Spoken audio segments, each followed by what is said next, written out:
एक बार की बात है, एक छोटे से गांव में एक आदमी रहता था।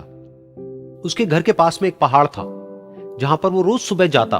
उस पहाड़ पर थोड़ी देर के लिए वो बैठता, फिर वापस आ जाता। तो रोज की तरह वो सुबह सुबह जा रहा था।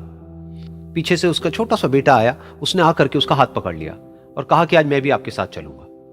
उसने पहले तो उसको थोड़ा सा समझाया और मना किया। कहा कि जो रास्ता है वो बहुत ही छोटा है और चढ़ाई बहुत ज्यादा है, तो तुम मेरे साथ नहीं चल पाओगे। लेकिन फिर जब उस बेटे ने जिद करी तो पिता मान गया। तो दोनों पहाड़ पर चढ़ने लगे। पिता ने बेटे का हाथ कस के पकड़ा हुआ था। लेफ्ट साइड में पहाड़ थे, राइट साइड में खाई थी और रास्ता बहुत ही छोटा था। और वो पहाड़ की चोटी तक पहुंचने ही वाले थे, तभी रास्ते में एक बड़ा सा पत्थर आया। क्योंकि पिता उस रास्ते पर रोज आता था, तो उसको पता था कि वहां पे पत्थर है, तो वो साइड से निकल गया। लेकिन जो बेटा था उसका ध्यान कहीं और था, तो उसका घुटना जा करके उस बड़े से पत्थर पर टकरा गया। तो फिर उस बच्चे के मुंह से एक चीख निकली। और जैसे ही वो चीखा, उसकी आवाज उन पहाड़ों में गूंजने लगी। इससे पहले उस बच्चे ने कभी भी अपनी आवाज की गूंज नहीं सुनी थी, तो उसे समझ नहीं आया कि क्या हो रहा है। वो अंदर से थोड़ा सा घबरा गया। उसे लगा कि शायद कहीं कोई है जो छुप करके उसको देख रहा है और उसका मजाक उड़ा रहा है। फिर उस बच्चे ने बोला, कौन हो तुम? कौन हो तुम? तो जब उस बच्चे ने इस गूंज को सुना, उसे गुस्सा आ गया। उसे लगा कि कौन है ये जो मेरा मजाक उड़ाए चले जा रहा है। फिर उसने गुस्से से कहा, मैं तुम्हें छोड़ूंगा नहीं।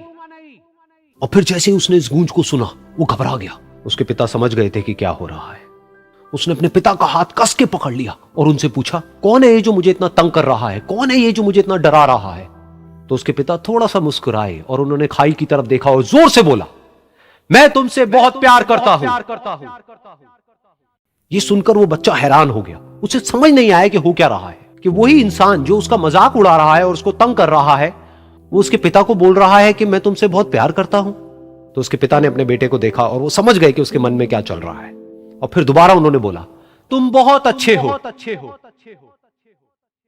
और ये सुनकर उनका बेटा भी थोड़ा सा मुस्कुराया और पूछा अपने पिता से कि ये क्या हो रहा है। और फिर उसके पिता ने अपने बेटे को समझाया, ये जो आवाज तुम सुन रहे हो ना, ये किसी और की नहीं है, ये तुम्हारी ही आवाज है जो कि पहाड़ों में गूंज रही है और तुम्हें अपनी ही आवाज सुनाई दे रही है। जैसा तुम बोलते हो ठीक वैसा ही तुम्हें सुनाई देता है।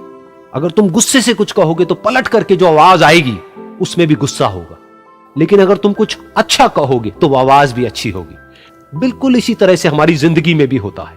जैसा तुम अपने मन में इस जिंदगी के बारे में सोचते हो, ये जिंदगी तुम्हारे लिए बिल्कुल वैसी ही हो जाती है। अगर तुम मन ही मन अपने आप को ये बोलते रहोगे कि मेरी जिंदगी तो बहुत ही बुरी है, तो तुम्हारी जिंदगी सच में बुरी हो जाएगी। और अगर तुम अपनी जिंदगी से प्यार करोगे तो तुम्हारी जिंदगी भी तुमसे प्यार करेगी। ये बात उस बच्चे के दिमाग में घर कर गई और फिर वो दोनों उस पहाड़ की चोटी पर गए। लेकिन बच्चे के दिमाग में यही बात घूम रही थी। और फिर वो बच्चा खिलखिला के हंसा और उसने अपने दोनों हाथ खोले और अपनी पूरी ताकत से बोला, मैं तुमसे बहुत प्यार करता हूं।